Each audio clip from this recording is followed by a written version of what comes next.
Tatlo ang sugatan matapos ma-hit and run ng SUV ang isang e-bike sa Bacoor, Cavite. Balita hatid ni Bam Alegre, exclusive.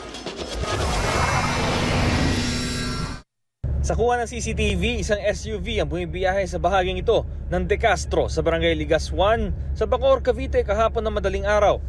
May kasalubong itong e-bike na may sakay na 3 tao. Nag-blink pa ng headlights ang SUV. Signal ng driver na padaanin sana siya pero lumiko ang e-bike patungo sa isang convenience store. Sa isang iglap, nabangga ng SUV ang e-bike. Tumalsik ang mga sakay nito habang nagpatuloy sa pag-andar ang SUV. Agad rumesponde ang tanod na si Ray Catolico para habulin ang nang hit and run na SUV. Bali, hinabot po namin yung pagsakay agad sa ambulance. Agad po namin respondihan. Tapos, hinabot po namin hanggang sa Pote kaso hindi na po namin inabutan. Hanggang Longos, Talaba po. Binigyan naman ng paunang lunas sa mga sakay ng e-bike na nagtamo ng mga galos at sugat. Sa ngayon po, hindi pa sila bumabalik eh.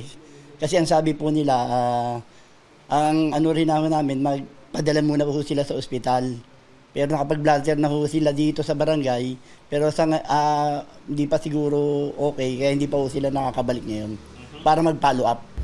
Wasak ang harapan ng e-bike na nasa impound area ng barangay habang iniimbestigahan ng aksidente. Iniimbestigahan na rin ng traffic police ang nangyaring hit and run pati na ang pagkakakilanlan ng driver ng SUV. Bam Alegre, nagbabalita para sa GMA Integrated News.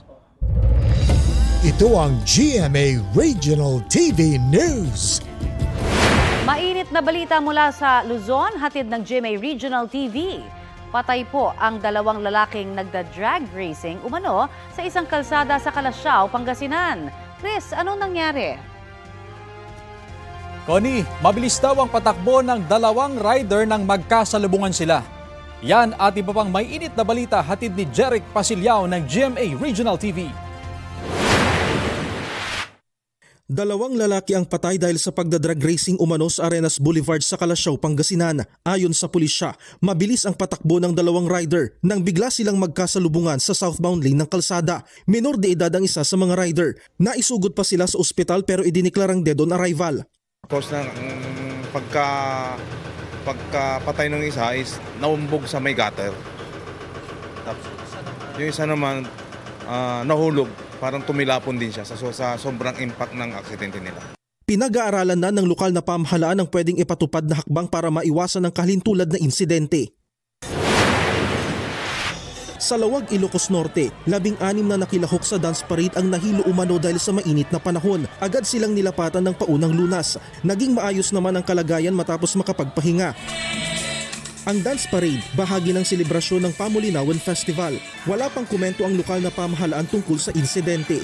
Jeric Pasilyao ng GMA Regional TV nagbabalita para sa GMA Integrated News.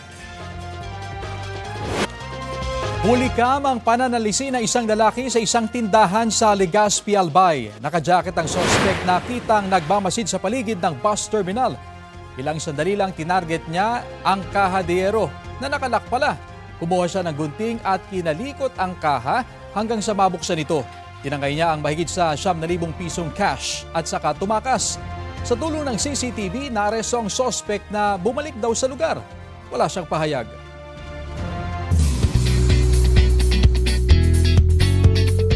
It's official mga mari at pare, may nadagdag sa listahan ng real-life sparkle couples, sina Ashley Ortega at Mavi Legaspi.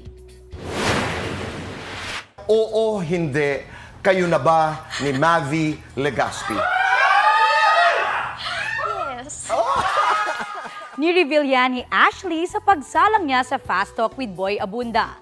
Chika ni Ashley sa inyong kumare. Ang nag-viral na sinulog pictures nila ni Mavi ay soft launch na ng kanilang relationship. Happy naman daw ang kapuso actress na maraming sumusuporta sa kanila. Kasama kaya riyan ang parents ni Mavi na sina Carmina Villaruel at Zoren Legaspi? Yes, they're very welcoming to me and talagang mababait po talaga sila.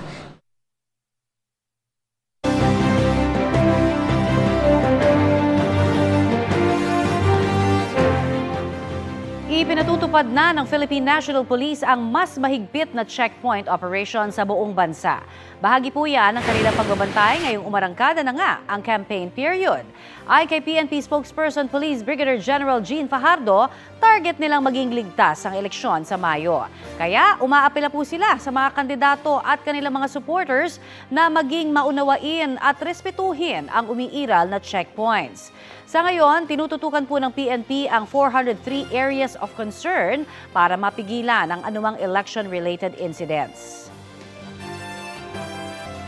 Dalawang bagong commissioner ng Commission on Elections ang itinalaga ni Pangulong Bongbong Marcos. Nanumpana kahapon si Attorney Maria Norina Tangarong Kasingal. Pinamunuan niya ang COMELEC Legal Department bago na italagang commissioner. Bukas naman nakatakdang manumpa bilang commissioner si Attorney Noli Pipo, COMELEC Director ng Ilocos Region.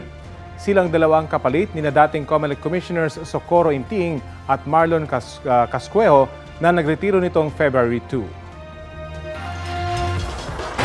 Posibleng pagkatapos na raw ng State of the Nation address ng Pangulo sa Hulyo, simulan ang impeachment trial ni Vice President Sara Duterte ayon kay Senate President Chis Escudero. Bahagi naman ng paghahanda ng House Prosecution Team ang pagpapasupina sa bank records ng Vice Presidente. Balitang hatid ni Tina Pangariban Perez.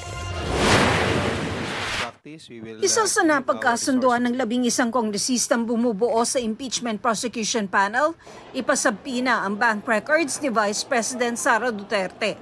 Kabilang sa 7 articles of impeachment laban sa bise, ang pagkakaroon umano ng unexplained wealth at hindi pagdedeklara ng lahat ng kanyang yaman sa Statement of Assets, Liabilities and Net Worth o SALN. Ito naman po talaga ginagawa naman po hindi lamang po sa impeachment, maski naman po sa mga regular court. Kasi ang impeachment po, ang isa lamang po sa mga exemption sa bank secrecy law. Paano naman kung biglang magbitiw ang bise habang isinasagawa ang paglilitis? Kung assuming for the sake of argument, siya po ay nag-resign in advance, ang amin pong opinion dito ay dapat i-resolve rin yung isang penalty, which is yung disqualification. Dahil ang pagre-resign niya, ang nare-resolve lang neto yung removal. Pero hindi po nadidesisyonan yung isa pong hinihingi po naming relief, which is yung disqualification. Marami na raw mga abogadong nagbo-voluntaryong tumulong sa impeachment prosecution panel. Kung kailan naman pwedeng idaos ang impeachment trial, nanindigan ng ilang impeachment prosecutors na pwede itong gawin kahit naka-recess ang Kongreso. It's not a matter of minamadali or what, no? Ang amin kasing appreciation dito ay this is a constitutional duty that we need really to address.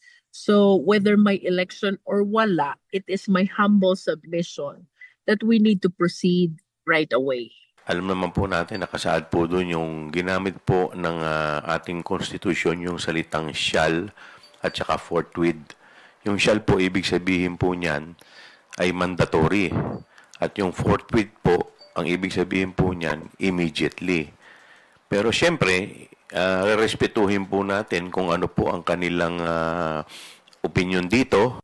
Pero wala namang nakikitang problema ang mga impeachment prosecutor kung tatawid sa 20th Congress ang impeachment trial. I wish to submit na ang impeachment court po is like any other court na kapag nabakante, just like nagkaroon ng changes in the personality of the Senate, what you will just do is to continue kung saan nagtapos yung previous sitting impeachment court judges. Sa tingin din ni Senate President Francis Escudero, sa susunod na Kongreso na magsisimula ang paglilitis.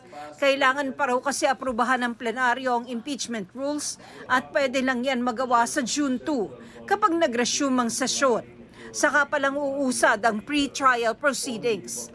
Kaya ayon kay Escudero, pagkatapos na ng sona ng Pangulo sa July 21, masisimula ng impeachment trial. Ang dami pang gagawin bago yung actual impeachment court ay kinakailangan umupo at dinggin ng anumang bagay. At sa loob ng 6 na araw, maski na 30 araw, baka hindi pa matapos yun. Yan yung sinasabi ni Senator Coco, ang ating minority leader na in-interview niya na 10 days. Ubus na yung June 30 eh. Wala rin nakikitang problema si Escudero kung tatawid sa 20th Congress ang impeachment.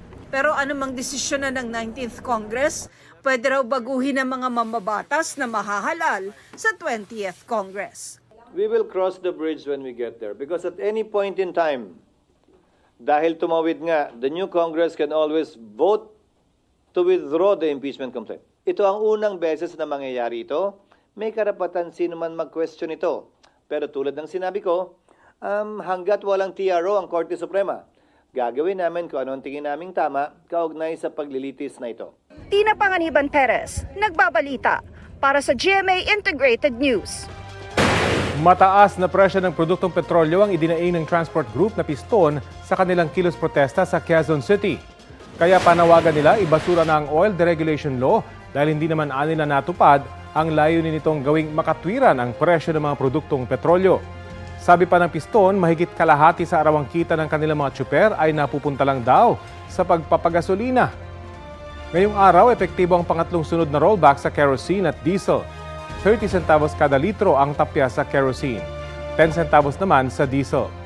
Nag-rollback din ng 10 centavos kada litro ang gasolina kasunod ng taas presyo nito noong nakaraang linggo.